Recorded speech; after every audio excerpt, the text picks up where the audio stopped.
আজি হ'ল বিশ্ব পৰিৱেশ দিৱস। তো মই দেখাব চেষ্টা কৰিম আমাৰ কেম্পাছত কি কি গাছ আছে, কি খেতি আছে। তো আহক কেমেৰামেন। তো এগলা গাছ হৈছে মোটামুটি 8-9 বছৰ পুৰণা গাছ। আৰু এগলা গামেৰি ওপৰফালে দেখা দি। আৰু এগলা সৰু সুৰা গাছ টাবত থকা মানে এগলা কি নাম মনত আছে নাই ডিজাইনৰ কাৰণে চব। তাৰপিছত এগলা এইটো গোলাপ ফুলৰ গাছ আৰু হ'ল অশোক ফুল টাবত হৈছে নাই মানে অশোক ফুলৰ গাছ বহুত ডাঙৰ হয়, মানে টাবত হৈছে আৰু বহুতকৈ হ'ব পিছকলৈকে ডাঙৰ হ'ব। তাৰপিছত এগলা বেম্বু প্লেণ্ট, তাৰপিছত আৰু ইয়াতে দুডাল গাছ আছে। এইডাল হ'ল অপৰাজিতা, এয়া চাওক অপৰাজিতা ফুলি আছে আৰু একেলগে এইডাল গধূলি গোপাল বা বহুতে গন্ধৰাজ বুলিও কয়। তো এইডাল একদম বহুত সুন্দৰ চেণ্ট, বহুত দূৰত গেলি যায় চেণ্টটো, বঢ়িয়া গন্ধ। আৰু বাকী এগলা সৰু সুৰা গছ, এগলা থাকিও লাভ নাই, নাথাকিলেও অকল লছ নাই এনেকুৱা। তো এইগলা গোলাপ ফুল আৰু এইবাগে এইগলা সৰু গোলাপ। আৰু কালি ধুমুহাত মানে বহুত ফুল লাগিছিল আৰু কালি গোটেই পৰি গৈছে, এয়া চাওক পৰি আছে। তো এইকেইটা পাৰ মানে আমাৰ পোহনীয়া পাৰ নহয় দিয়ক, এইকেইটা আমাৰ মন্দিৰৰ চিলিঙত বাহ লৈছে, নিজে আহিছে।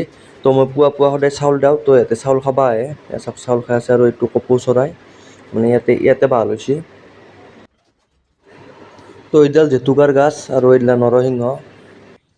তো এতিয়া আমাৰ ঘৰৰ পিছফালে কি কি গাছ আছে সেইখিনি চাওঁ আহক।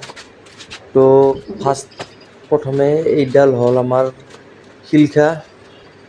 তো এইডাল শিলিখা গাছ আৰু এইডাল হ'ল আমাৰ আমলখি। তো বাকী এইডাল আম, তো আমৰ গছ এইডাল। তো এইবিলাকো আমৰ সৰু সৰু পুলি। তো এইডালাও আম, মানে ইয়াতে আমেই বেছি আছে। আৰু এইডাল হ'ল মহানিমু, এইডাল বহুত উপকাৰী গাছ, মানে মানুহৰ কাৰণেও উপকাৰী, পৰিৱেশৰ কাৰণেও উপকাৰী। তো এইডাল গাছ থাকিলে বহুত ভাল আৰু। তো বাকী এইডাল অমিতাই বাঢ়িব পৰা নাই।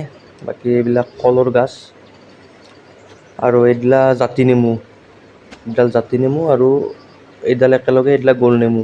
কিন্তু এতিয়া লগা নাই বাৰু, এতিয়া ছিজন নহয় বোধহয়, সেইকাৰণে লগা নাই।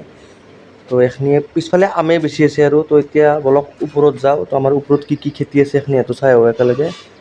তো ইয়াতে বেছিকৈ আমেই আছে। তো ওপৰত এইটো হ'ল বিলাহী, এইটো ভেন্দি, তাৰপিছত এয়াও ভেন্দি, এয়া জ্বালা ভোজলুক, এয়া জলকীয়া, তাৰপিছত আপোনাৰ এইডাল হ'ল কোমৰা, এইটো দেখিছেনে কোমৰা লাগি আছে। আৰু এটা আছে এইটো পাতৰ তলত। এইপিনেও এটা এইটো সৰু আছে বাৰু। তাৰপিছত এইভাগে। তো এইখিনিয়ে আৰু আমাৰ সৰু সুৰা খেতি। তো যদি ভিডিঅ'টো ভাল লাগিল তো লাইক কৰি দিব।